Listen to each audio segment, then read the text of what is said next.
مولاي صل وسلم دائما أبدا على حبيبك خير الخلق كلهم. بسم الله الرحمن الرحيم.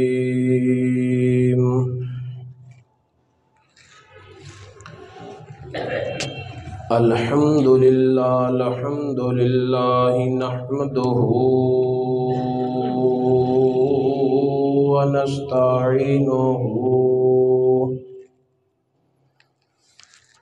ونستغفره ونؤمن به ونتوكل عليه ونعوذ بالله من شرور أنفسنا ومن سيئات أعمالنا. من يهده الله فلا مضل له ومن يضلله فلا هادي له. ونشهد أن لا إله إلا الله وحده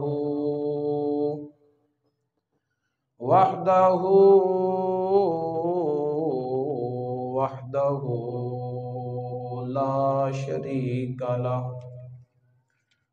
ولا نظير له ولا ند له ولا ضد له ولا مثال له. ونشهد أن سيدنا وسندنا وكريمنا وحبيبنا وطبيبنا وطبيب قلوبنا عيننا وعياننا ومعيننا غوثنا وغياثنا ومغيثنا سيدنا ومولانا محمدا عبده ورسوله. أما بعد فأعوذ بالله من الشيطان الرجيم. بسم الله الرحمن الرحيم. يا أيها الناس إن كنتم في ريب من البعث فإنا خلقناكم من تراب ثم من نطفة ثم من علقة ثم من مضغة مخلقة وغير مخلقة لنبين لكم ونقر في الأرحام ما نشاء إلى أجل مسمى ثم نخرجكم طفلا ثم لتبلغوا أشدكم ومنكم من يتوفى ومنكم من يرد إلى أرذل الأمور لكي لا يعلم من بعد علم شيئا. وترى الأرض هامدة فإذا أنزلنا عليها الماء اهتزت وربت وأنبتت من كل زوج بهيج ذالک بأن اللہ هو الحق وأنہ یحیی الموتى وأنہ علی کل شیء قدیر۔ صدق اللہ العلی العظیم وصدق رسولہ النبی الکریم الامین۔ نحن على ذلك من الشاهدين والشاكرين والحمد لله رب العالمين۔ قال الله تبارك وتعالى في القرآن المجيد والفرقان الحميد في شان حبيب الرحمن الرحيم: ان اللہ وملائکتہ یصلون علی النبی یا ایہا الذین آمنوا صلوا علیہ وسلموا تسلیما۔ الصلاۃ والسلام علیک یا سیدی یا رسول اللہ وعلى آلك وأصحابك يا حبيب الله۔ الصلاة والسلام عليك يا سيدي يا رسول الله وعلى آلك وأصحابك يا رحمة للعالمين۔ اللهم صل وسلم وبارك على سيدنا ومولانا محمد كريم الآباء والأمهات وعلى آله وعترته وأزواجه أمهات المؤمنين وعلى جميع أصحابه وأولياء أمته وعلماء ملته وأمته أجمعين عدد كرمك يا كريم يا كريم يا كريم يا كريم۔ نہیں ہے آسرا کوئی ہمارا یا رسول اللہ، نہیں ہے آسرا کوئی ہمارا یا رسول اللہ، تمہارے ہیں تمہارا ہے سہارا یا رسول اللہ، تمہارے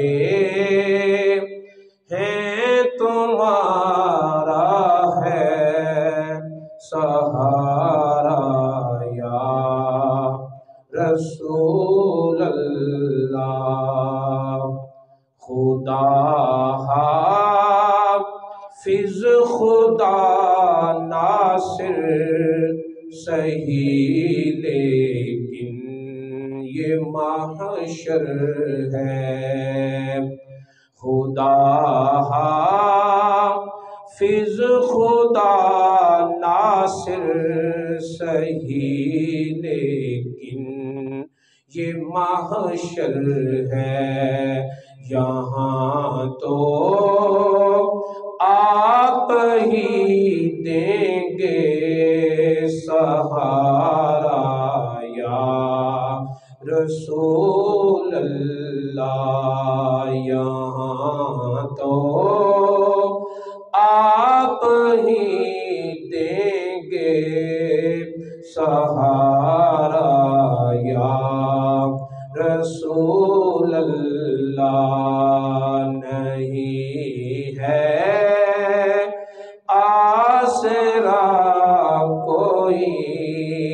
ہمارا یا رسول اللہ، تمہارے ہیں تمہارا ہے سہارا یا رسول اللہ۔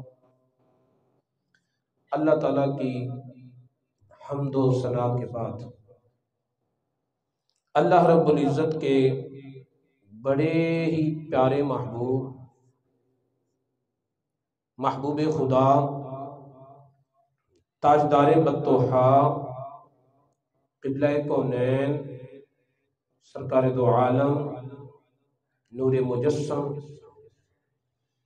حبیب کبریا، احمد مجتبی، حضرت سیدنا محمد مصطفیٰ صلی اللہ تعالی علیہ وآلہ واصحابہ وبارک وسلم کی پاک اور مقدس بارگاہ بے کس پناہ میں ہدیہ درود و سلام پیش کرنے کے بعد، حضرات گرامی قدر، ہم پڑھ رہے ہیں قرآن پاک کے ان مقامات کو جہاں اللہ رب العزت نے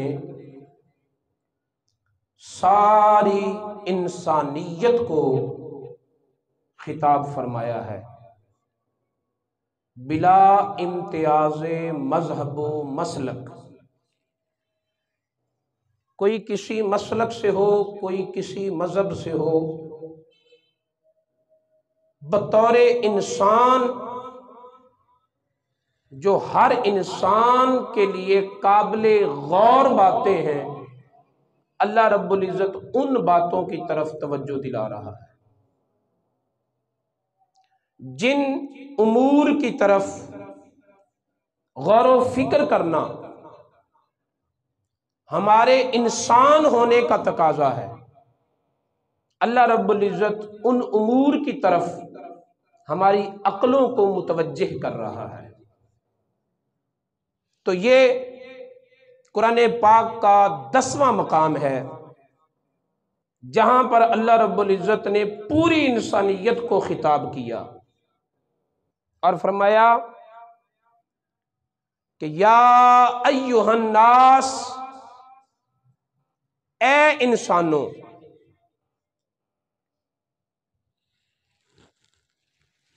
ان کنتم فی ریب من البعث، اگر تمہیں مرنے کے بعد اٹھنے پر شک ہے،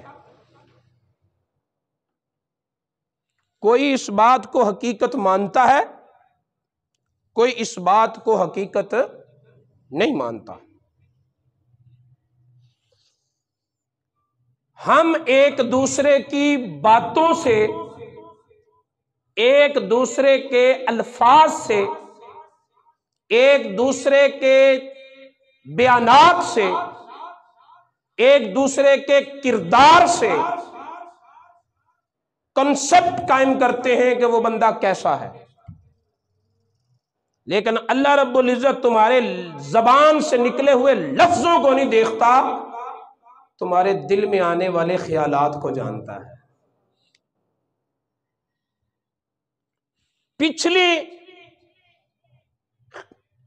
پچھلی دفعہ جو خطاب کیا تھا اللہ رب العزت نے، وہ بھی سورہ حج کی پہلی آیت تھی، تو اس میں اللہ تعالیٰ نے کہا تھا کہ قیامت آئے گی، قیامت آئے گی، اور اس دفعہ اس خطاب میں اللہ تعالیٰ قیامت کے آنے میں شک کرنے والوں کا شک دور کر رہا ہے، دلیل دے رہا ہے۔ فرمایا اگر تمہیں شک ہے اس بات میں کہ مرنے کے بعد اٹھایا جائے گا یا نہیں،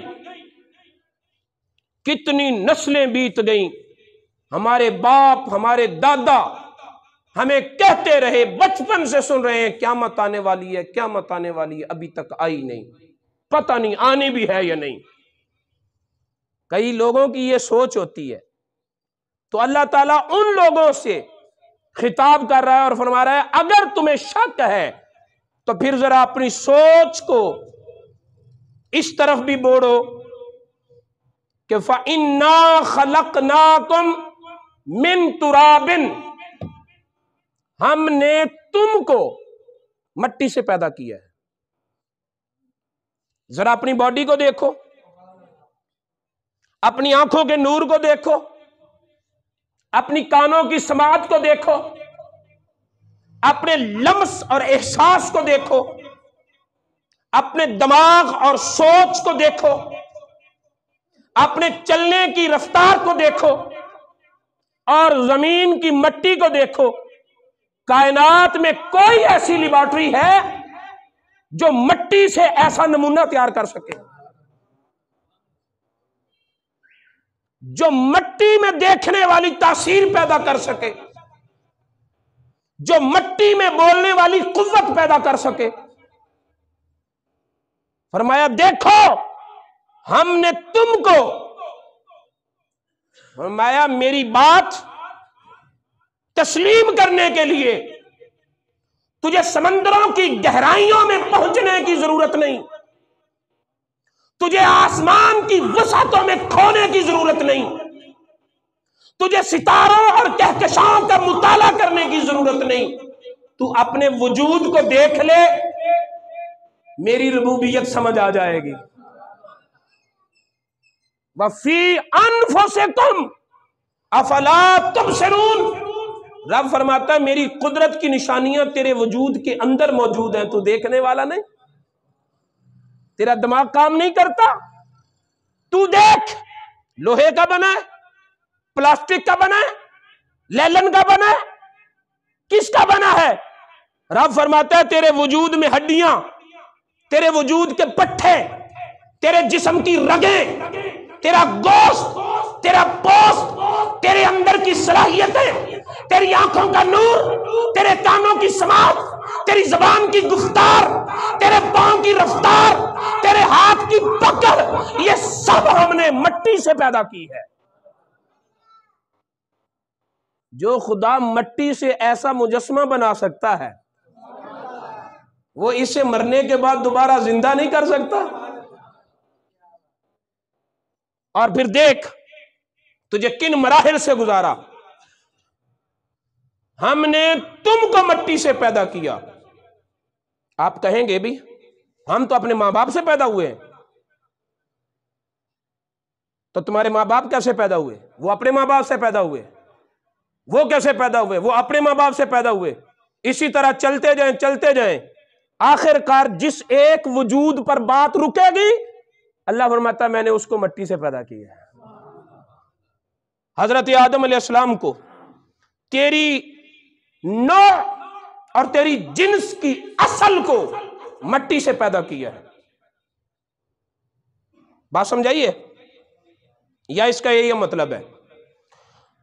اور دوسرا اس کا مطلب یہ بھی ہے، توجہ کیجئے گا، تو اپنے ماں باپ سے ہی پیدا ہوا ہے، لیکن کیسے؟ رب تعالیٰ ارشاد فرماتا ہے کہ ہم نے تم کو مٹی سے پیدا کیا، ثم من نطفۃ،